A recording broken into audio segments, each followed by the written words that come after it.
Hi, I'm Janet, and we are on the road to Asia Film Awards. 我们一起向亚洲电影大奖出发。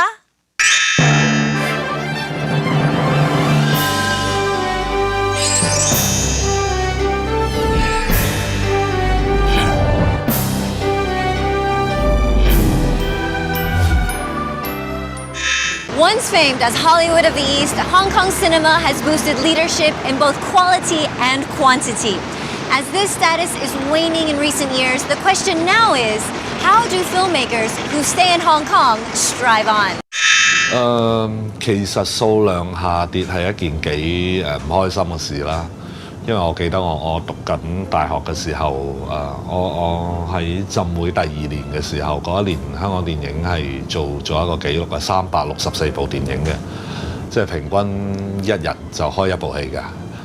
咁嚟到而家60幾部啦一年，咁但係你亦都睇到喺呢60幾部電影裏邊，嗰個質素係不斷咁去爬升嘅。雖然而家成日都話80年代、90年代係電影最蓬勃、最百花齊放嘅時候，但係亦都係因為咁咧，係容納咗好多唔好嘅嘢出現咗嘅。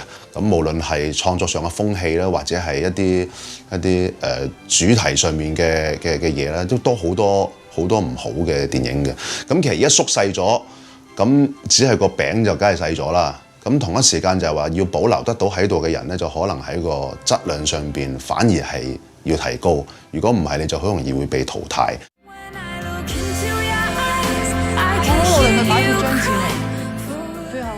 其實個市道低迷，反而造就咗投資方願意試更多嘅題材。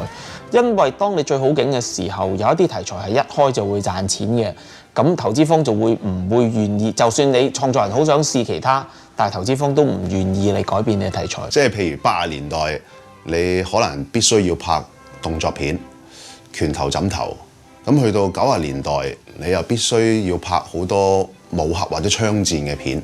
咁其實喺嗰陣時，亦都有好多人可能好想拍一啲文藝啲啊，或者係純粹啲嘅戲，但係唔會有人俾你拍嘅。今日因為市道低迷，所有以前你認為一定會賺錢嘅題材都有機會唔賺錢，反而令到投資方開放咗嗰個拍攝嘅方向。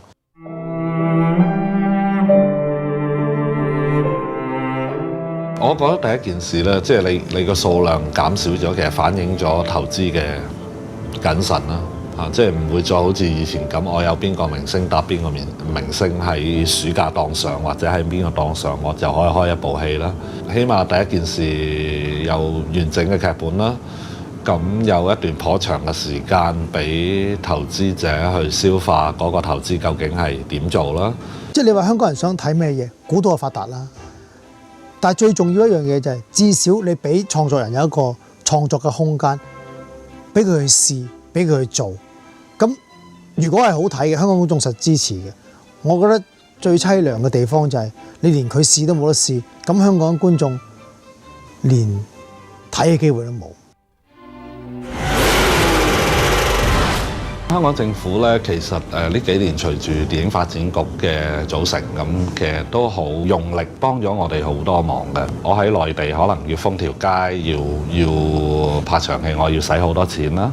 但喺香港可能係我打個電話開幾次會，已經可以封嗰條皇后大道中啦。即係我又唔覺得香港政府有個責任去即係大力去幫助電影，因為呢個資本主義嘅地方係嘛，佢都係個生意嚟。我覺得最重要嘅唔係香港政府點樣幫我哋，係戲院點樣幫我哋。即係譬如俾一個生存嘅空間我哋，因為戲院咧就永遠都係咁樣樣。就算你香港戲上一個禮拜賣到爆晒，我真係見到啊！我自己啲戲頭一行剩翻2個位，佢一有晒片上，佢都趕我走嘅。喺我哋去提出一啲請求或者幫助嘅時候，咁我哋都要首先考慮翻就係我哋係想人去幫。而我哋唔係去黑，咁呢個係我哋作為電影人嘅一個，我覺得係一個尊嚴嚟嘅。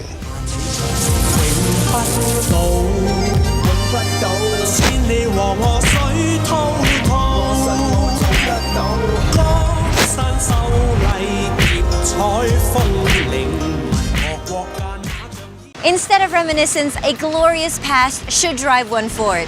With such a history, Hong Kong should treasure those steadfast filmmakers who strive on for culture in films.